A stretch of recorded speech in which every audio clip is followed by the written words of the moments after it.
हर राक्षस जन्म से शैतान नहीं होता। कभी कभी इंसान ही अमर होने की चाह में राक्षस बन जाता है।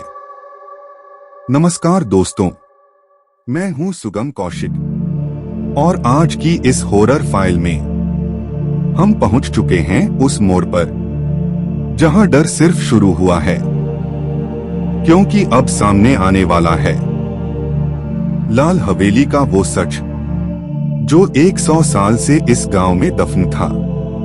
पिछले पार्ट में आपने सुना कैसे हवेली के अंदर उन 4 दोस्तों का सामना हुआ नवाब अजहर मिर्जा से, और कैसे एक रहस्यमय लड़की ने उन्हें चेतावनी दी, उसकी आंखों में मत देखना। लेकिन अब दरवाजा टूट चुका था और अंधेरे में 2 लाल आंखें धीरे धीरे उनकी तरफ बढ़ रही थीं। समीर डर के मारे चीख पड़ा, भागो! चारों कमरे के पीछे वाली खिड़की की तरफ दौड़े। लेकिन जैसे ही करण ने खिड़की खोली, उसका चेहरा सफेद पड़ गया। खिड़की के बाहर नीचे जमीन नहीं थी, सिर्फ गहरा अंधेरा, जैसे हवेली के बाहर कुछ था ही नहीं। ये कैसे हो सकता है? विवेक कांपते हुए बोला, क्योंकि जब वो अंदर आए थे तब वहां साफ आंगन था।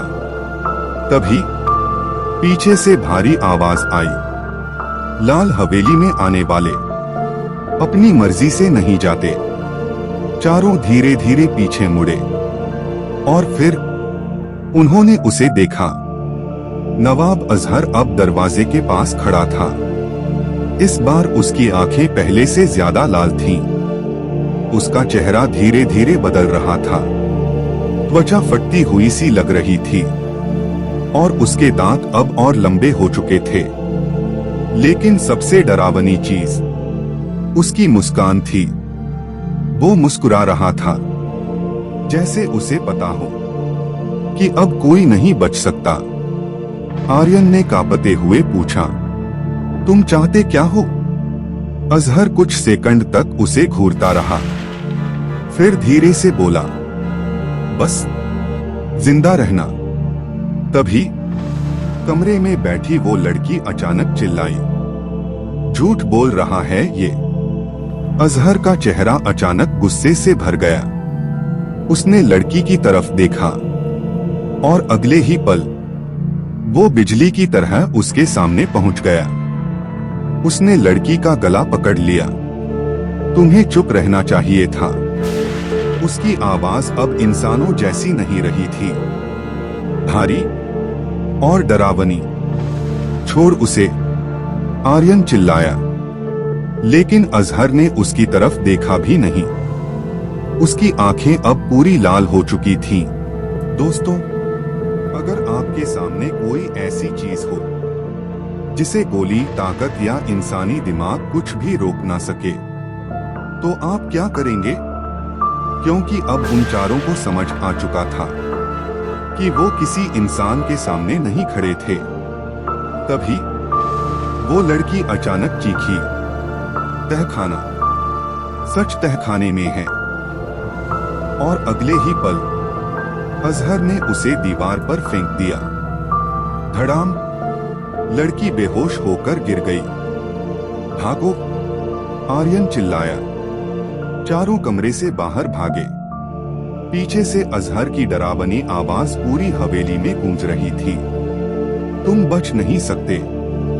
लंबे अंधेरे हॉलवे में भागते हुए विवेक अचानक फिसल गया।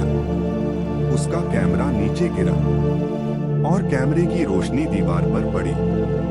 दीवार पर खून से कुछ लिखा था, उसकी आंखों में मत देखना। समीर रोने लगा, भाई हम मर जाएंगे। लेकिन तभी करण को सीढ़ियों के नीचे एक पुराना दरवाजा दिखाई दिया, आधा टूटा हुआ। शायद यही तहखाना है। चारों तेजी से नीचे उतरे और जैसे ही उन्होंने दरवाजा खोला, सड़ी हुई बदबू पूरे कमरे में फैल गई। तहखाना बहुत बड़ा था। चारों तरफ पुराने लकड़ी के बक्से, लोहे की जंजीरें और दीवारों पर अजीब निशान बने हुए थे, जैसे किसी ने काला जादू किया हो। आर्यन धीरे धीरे आगे बढ़ा और फिर उसे एक पुरानी डायरी दिखाई दी, धूल से ढकी हुई, जिस पर लिखा था अजहर मिर्जा। ये उसी की डायरी है। आर्यन ने धीरे से कहा। उसने कांपते हाथों से डायरी खोली और पढ़ना शुरू किया। साल 1889। मैं मरना नहीं चाहता। मौत गरीबों के लिए होती है। नवाब अजहर मिर्जा कभी नहीं मरेगा। करण ने डरते हुए पूछा, ये क्या है? आर्यन पढ़ता गया। एक तांत्रिक ने मुझे रास्ता बताया है, अमर होने का रास्ता। तहखाने की हवा अचानक और ठंडी हो गई और ऊपर कहीं से किसी के चलने की आवाज आने लगी। ठक ठक ठक। लेकिन आर्यन पढ़ता रहा। उसने कहा, अगर मैं 7 निर्दोष लोगों का खून चढ़ाऊं, तो मौत मुझे कभी छू नहीं पाएगी। समीर का चेहरा सफेद पड़ गया। हे भगवान, आज छठी बलि पूरी हुई। बस एक और। अचानक डायरी के आखिरी पन्ने पर खून फैला हुआ था और नीचे सिर्फ एक लाइन लिखी थी, रिवाज अधूरा रह गया। मतलब? विवेक फुसफुसाया। आर्यन धीरे धीरे बोला, मतलब वो पूरी तरह अमर नहीं बन पाया। तभी पीछे अंधेरे से आवाज आई, लेकिन मैं मरा भी नहीं। चारों धीरे धीरे पीछे मुड़े और उनके हाथों से टॉर्च लगभग गिर गई। अजहर तहखाने के अंधेरे में खड़ा था, लेकिन इस बार वो पहले जैसा नहीं दिख रहा था। उसका चेहरा आधा सड़ चुका था, आंखों से खून निकल रहा था और उसकी त्वचा के नीचे कुछ हिल रहा था, जैसे उसके अंदर कुछ जिंदा हो। वो धीरे धीरे मुस्कुराया। तुम लोगों के आने से मेरा अधूरा रिवाज पूरा हो जाएगा। तहखाने के अंधेरे में अजहर खड़ा था।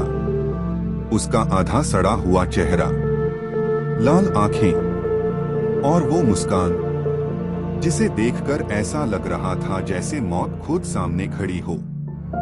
समीर डर के मारे पीछे हट गया। भाई, ये इंसान नहीं है। अजहर धीरे धीरे उनकी तरफ बढ़ने लगा। उसके कदमों की आवाज पूरे तहखाने में गूंज रही थी। ठक ठक ठक। लेकिन तभी अचानक तहखाने की सारी मोमबत्तियां अपने आप जल उठीं। फट, और उनकी रोशनी में चारों की आंखें डर से फैल गईं, क्योंकि अब उन्हें पूरा तहखाना साफ दिखाई दे रहा था और वहां दीवारों से जंजीरों में बंधे हुए इंसानों के कंकाल लटके हुए थे। कुछ छोटे, कुछ बड़े और कुछ ऐसे जिनके हाथ अब भी जंजीरों को पकड़ने की कोशिश कर रहे थे, जैसे मरने से पहले उन्होंने बहुत संघर्ष किया हो। समीर की चीख निकल गई। हे भगवान! अजहर धीरे धीरे मुस्कुराया। ये सब मेरी अमरता की कीमत है। आर्यन का गुस्सा डर से बड़ा हो चुका था। तू पागल है। अजहर की आंखें अचानक चमक उठी। पागल नहीं, मैं मौत से ज्यादा ताकतवर हूं। तभी तहखाने की दीवारों से फुसफुसाने की आवाजें आने लगी। बहुत सारी आवाजें एक साथ। हमें बचाओ, भाग जाओ, वो तुम्हें मार देगा। करण कांप गया। ये आवाजें। लेकिन तभी दीवारों पर परछाइयां बनने लगी, धीरे धीरे, मानो कोई अंदर से बाहर निकलने की कोशिश कर रहा हो। दोस्तों, अगर आप किसी ऐसी जगह फंस जाएं, जहां मरे हुए लोग भी चैन से ना सो पाए हों, तो क्या आप वहां 1 मिनट भी रुक पाएंगे? क्योंकि अब लाल हवेली का असली डर शुरू होने वाला था। अचानक विवेक की नजर तहखाने के बीचों बीच रखे एक बड़े लोहे के ताबूत पर पड़ी। उस पर अजीब निशान बने हुए थे और चारों तरफ सूखा हुआ खून फैला था। भाई, ये क्या है? अजहर कुछ सेकंड तक उस ताबूत को घूरता रहा, फिर धीरे धीरे बोला, मेरी मौत। आर्यन समझ नहीं पाया। क्या मतलब? अजहर मुस्कुराया, लेकिन इस बार उसकी मुस्कान में दर्द था। जब रिवाज अधूरा रह गया, तब मैं ना पूरी तरह इंसान रहा, ना पूरी तरह शैतान। तभी अचानक उसकी त्वचा फटने लगी, उसकी नसें काली पड़ गईं और वो दर्द से चीख उठा। आ! चारों डरकर पीछे हट गए। अजहर घुटनों पर गिर चुका था, उसकी सांसें भारी हो रही थीं। फिर उसने गुस्से से उनकी तरफ देखा। मुझे पूरा होना है। और अगले ही पल वो बिजली की रफ्तार से समीर के सामने पहुंचा। समीर कुछ समझ पाता उससे पहले ही अजहर ने उसका गला पकड़ लिया। छोड़ो मुझे, समीर चीखने लगा। अजहर उसके बहुत करीब आया और उसके दांत धीरे धीरे बाहर निकलने लगे। लेकिन तभी पीछे से किसी ने जोर से अजहर पर हमला किया। धड़ाम! वो वही रहस्यमयी लड़की थी जिसे उन्होंने कमरे में देखा था। उसने अजहर को पीछे धक्का दिया और चिल्लाई, भागो यहां से। अजहर गुस्से से गरजा, उसकी आंखें पूरी लाल हो चुकी थीं। तुम फिर मेरे खिलाफ गई? लड़की रोते हुए बोली। तुम पहले ऐसे नहीं थे अजहर। चारों अचानक चौंक गए। तुम उसे जानती हो? आर्यन ने पूछा। लड़की की आंखों में आंसू भर आए। फिर उसने धीरे से कहा, मैं उसकी पत्नी हूं। पूरा तहखाना एकदम शांत हो गया। क्या? करण के मुंह से निकला। लड़की धीरे धीरे बोली, मेरा नाम जोया है और 100 साल पहले मैंने अपनी आंखों से अजहर को राक्षस बनते देखा था। अजहर दर्द से चीख उठा। चुप रहो। लेकिन जोया अब रुकने वाली नहीं थी। वो मौत से डरता था, बहुत ज्यादा। इसलिए उसने उस तांत्रिक की बात मान ली। तहखाने की हवा अचानक और भारी हो गई।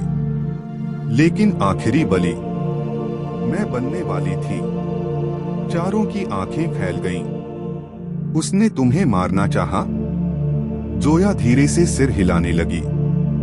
लेकिन रिवाज पूरा होने से पहले मैंने उसे इसी ताबूत में बंद कर दिया। आर्यन अचानक समझ गया, इसलिए वो पूरी तरह अमर नहीं बन पाया। जोया बोली, हाँ, लेकिन हर 10 साल में वो फिर जाग जाता है। तभी अजहर धीरे धीरे खड़ा हुआ। इस बार उसका चेहरा पहले से भी ज्यादा डरावना हो चुका था। उसकी हड्डियां टूटने की आवाज आने लगी। कड़क कड़क कड़क। और फिर उसकी पीठ से काले पंजों जैसी चीजें बाहर निकलने लगी। समीर डर के मारे रो पड़ा। ये क्या बन रहा है भाई? अजहर अब इंसान जैसा बिल्कुल नहीं लग रहा था। वो गरजा, आज मेरा श्राप खत्म होगा। और तभी तहखाने का बड़ा लोहे का ताबूत अपने आप खुलने लगा। उसके अंदर क्या था, ये देखकर चारों की सांसें रुक गईं। दोस्तों, आपको क्या लगता है उस ताबूत के अंदर क्या था? और क्या जोया सच बोल रही थी या वो भी किसी बड़े राज को छुपा रही थी? ये जानेंगे अगले पार्ट में, जहां पहली बार सामने आएगा लाल हवेली का सबसे खौफनाक सच।